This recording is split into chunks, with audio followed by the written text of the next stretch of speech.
The over-under on Boston's point total for this season is 100.5. That's according to Fanduel. On today's podcast, I'm going to discuss why to take the over on the Bruins and why you might want to take the under, plus some notes from the first on-ice day of training camp. Let's get into it, shall we?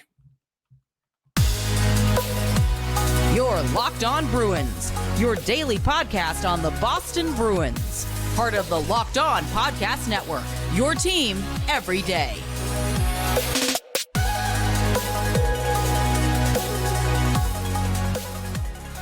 What is up, Bruins fans, and welcome back to the Locked On Boston Bruins podcast. I'm your host, Ian McLaren, and this is a daily show where we discuss all things Spoked B. Today is Friday, September 22nd, and I want to thank you so much for making Locked On Boston Bruins part of your day every day. The podcast is free and available on your favorite podcast app, as well as on YouTube. Please do subscribe so that you never miss a thing. We're part of the Locked On Podcast Network, your team every day. And today's episode is brought to you by Fanduel, the official sportsbook of Locked On. Make every moment more right now. By signing up, new customers can bet $5 and get $200 in bonus bets guaranteed. Visit fanduel.com/lockedon to get started. Quick reminder, you can find the podcast on social media at Locked NHL Bruins. You can find me, my dad jokes, hockey tweets, hockey thoughts at ENC McLaren on X, Twitter, Threads, on Blue Sky now as well, and Instagram. All right, let's get into today's topic, my friends, and that is the over-under for the Boston Bruins this season, set by FanDuel at 100.5 points. So if you take the over, you're expecting the Bruins to amass at least 101 points.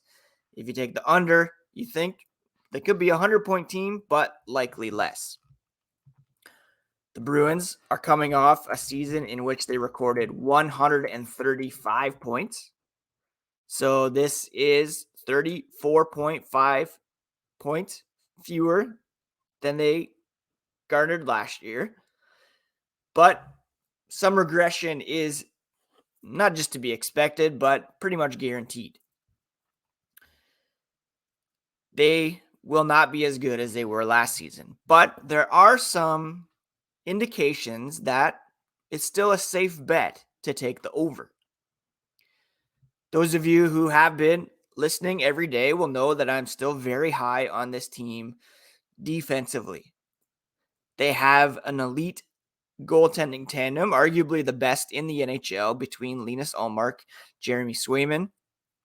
Those two guys together mean the Bruins offer no reprieve to the opposition in net. There's some teams have a clear number one goalie, and then the backup is, not necessarily a gimme or a scheduled loss, but the gap between their number one goalie and their backup is extremely wide, and you can bet on teams playing their backups against lesser competition and giving the opposition a better chance to win than with the starting goalie in net. It's not necessarily the case with the Boston Bruins. On any given night, Linus Ullmark or Jeremy Swayman can stand on their heads, put in above average performances, and get the W for the Boston Bruins. That's a huge reason why you can confidently take the over and expect the Bruins to get at least 101 points because of the goaltending alone. No nights off in net for the Boston Bruins. The defense is also going to be very strong in front of them. You have an incredibly solid top four in Charlie McAvoy, who likely will be in the Norris conversation, if not a Norris finalist, perhaps even the Norris Trophy winner this season. You have his partner in Matt Grzelcyk, who is in a contract year. You can bet that he's going to come out strong. Hampus Lindholm, Brandon Carlo, a fantastic second pairing. And then some combination of Derek Forbort, Kevin Shattenkirk, Jakobs Borrell, and perhaps even Ian Mitchell in the bottom pairing. The Bruins prioritized keeping the goaltending tandem together, resisting the temptation to sell high on Linus Ullmark or trade Jeremy Swayman in an attempt to lure a top flight center. They prioritized keeping the defense core together. The only major change is Connor Clifton out, Kevin Shattenkirk in. And they should still be very good at suppressing the opposition, keeping the goals against down. And those two factors are huge in terms of taking the over for the Boston Bruins. Now, again, they're not going to be the same team they were last year. There could be some regret. Well, there will be some regression as a team. There will be some personal regression in terms of Linus Ullmark's save percentage, perhaps even Jeremy Swayman. But think about it. Even just look at Ullmark alone. Last year, he had a save percentage of .938.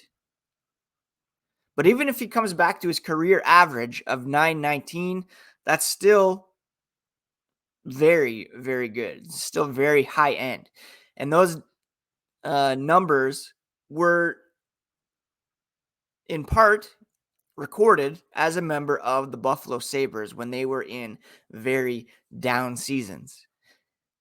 .915 and .917 save percentages in the 2 years before he came to Boston, where wins were few and far between in Buffalo. They were still in their rebuilding years, and Ullmark had a .917 save percentage in his first year with the Bruins, a transition year for himself personally. He admitted that he was much more comfortable in Boston last year.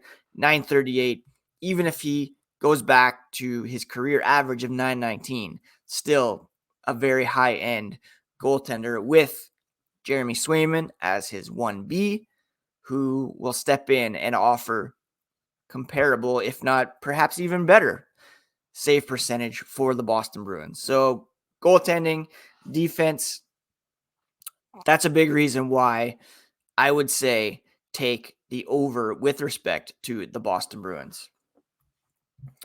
Coming up after the break, we'll take a less favorable approach, maybe look glass half empty, and talk about why you should take the under on the Boston Bruins here in 2023-2024.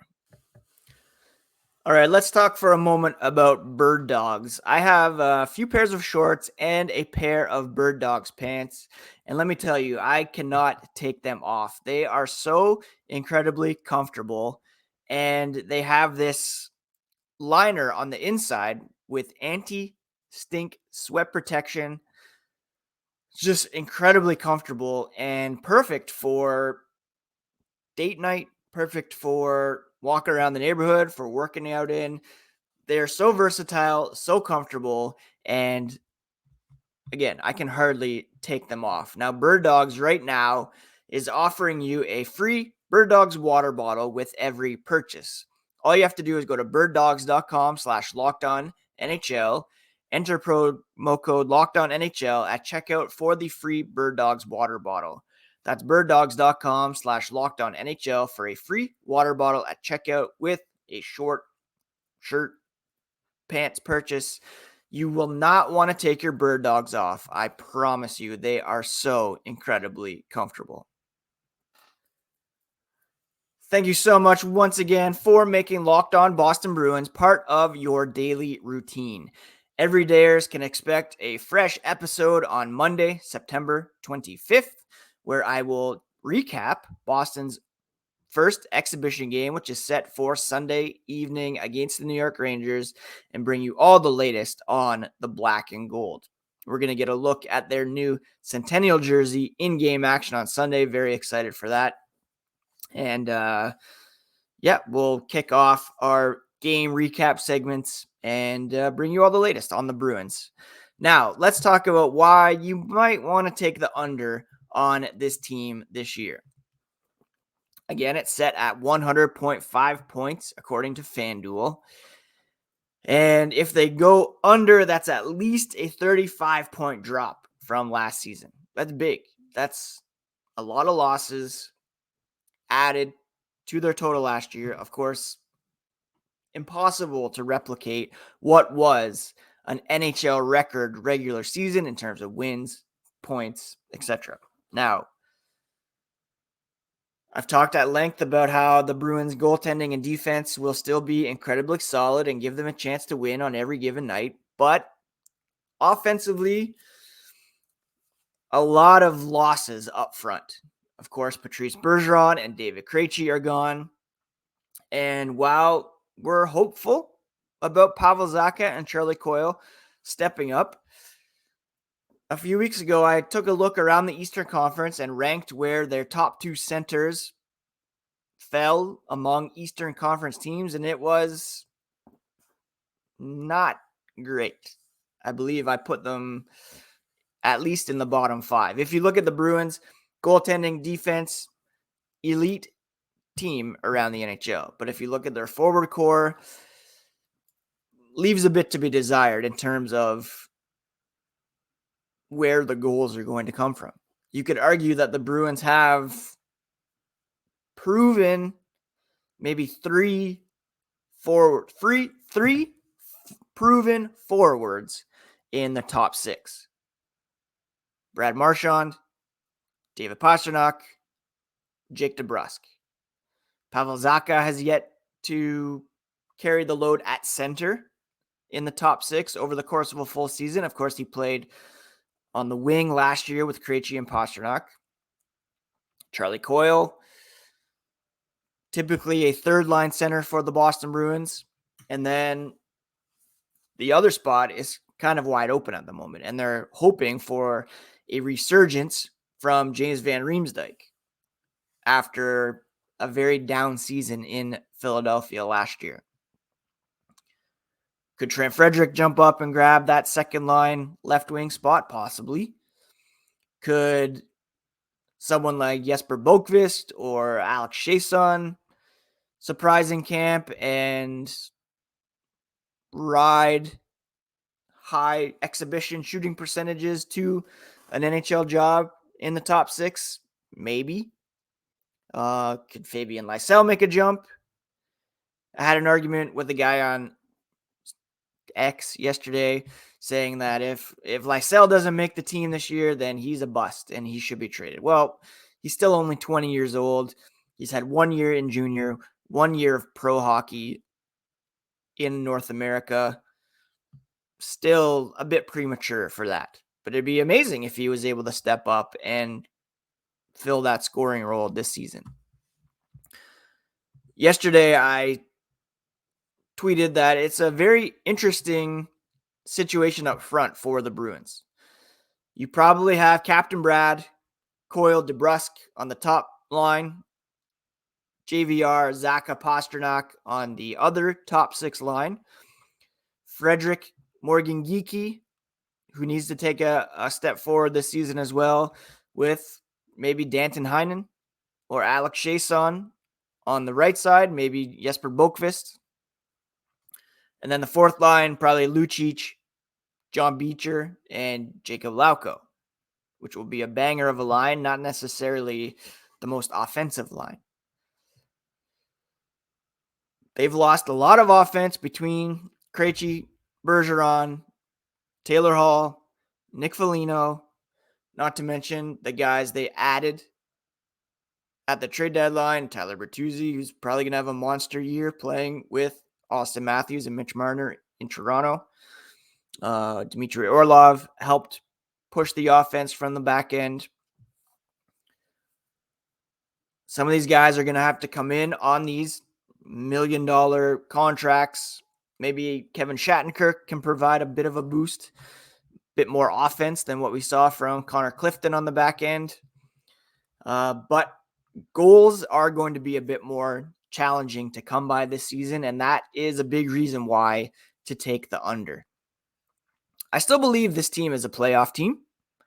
I still believe they could end up top 3 in the Atlantic. Again, Florida barely squeaked in. They're starting the season with major injuries on the blue line. Tampa lost Alex Killorn. They're kind of in transition. Steven Stamkos said yesterday that he's a bit disappointed with the lack of progress towards a contract extension. He could become an unrestricted free agent next summer. Woo, he would look good in black and gold. So there's some instability there. The Leafs, again, very top heavy, but they're looking to deploy a second line of Matthew Nyes, John Tavares, Stephen Lafferty. Buffalo is going to be coming up. Ottawa is going to be coming up. But I still think the Bruins are a playoff team. And I say all the time, you look at the roster in training camp, you look at the roster on opening night, you look at the roster at the trade deadline and on game 1 of the playoffs to assess their chances. Not necessarily a finished product in Boston, as Don Sweeney could be looking to add a center throughout the course of the season if it becomes apparent that Zacha, Coyle can't carry the load in the top 6. But offensively, the Bruins could struggle, and that's a reason that you might consider taking the under on the Bruins in 2023-2024. All right, we're going to wrap up today's podcast by taking a look at some news and notes from day 1 of on-ice activities at training camp, and that'll be coming up here after the break. My boy Matt Poitras getting some love at Boston Bruins training camp. He was paired yesterday with David Pastrnak. They're giving him a look with one of the teams, if not one of the best players, but the best player on the team. And he's looking to make things difficult for Bruins management in terms of whether to send him back here to Guelph or to give him a look at the NHL level. Now, remember, players can play 9 games at the NHL level and still be sent back to the OHL and not have the first year of their entry-level deals kick in. If he plays with the Bruins for 10 games, then they burn the first year of his entry-level deal. He is still only 19, but he said his goal is to try to make the Bruins. Quote, "It would be a dream come true to play in the NHL, but just to put my best foot forward and make it as difficult as possible for them to send me back to juniors. Can't play in the AHL this year, but he wants to make it a difficult decision." He said, quote, "I'm still young, but why not this year try to make the Bruins and play in the NHL," end quote. He had a nice showing at the Prospects Challenge last weekend in Buffalo, one of the better players for sure. And he was playing with Jesper Boqvist and David Pastrnak. Jim Montgomery called Poitras a high-end thinker, and he likes to place younger Bruins alongside veterans to kind of show them the Bruins way. Montgomery said Poitras shown the ability to make a lot of plays. He had 80 assists almost last year in the OHL, almost 1.5 per game. Playmaking center. Why not see what he can do with a proven goal scorer? That's the thinking, and they wanted to see if there was some chemistry. End quote. Poitras said Pastrnak came up to him, made him feel comfortable. Skating with a guy like that, as a young guy, he felt a little nervous, and Pastrnak said, "Don't be nervous, just play, have a good practice." So very cool to see Poitras thriving at training camp. I still expect him to see back here in Guelph. Their season opener is next Friday. But again, he might get a look with the club out of training camp. And some interesting decisions ahead for Don Sweeney and company when it comes to the forward group. Another guy who's getting a look is Johnny Beecher. He was playing with Lucic and Lauko. And seems like they're the favorites to start the season on the Bruins' fourth line. They want a guy who's face-off proficient, a left shot centerman, and they threw those guys out to see if there was any chemistry. I believe Lucic said that Lauko is a scary guy. That's quite a compliment from a guy like Milan Lucic.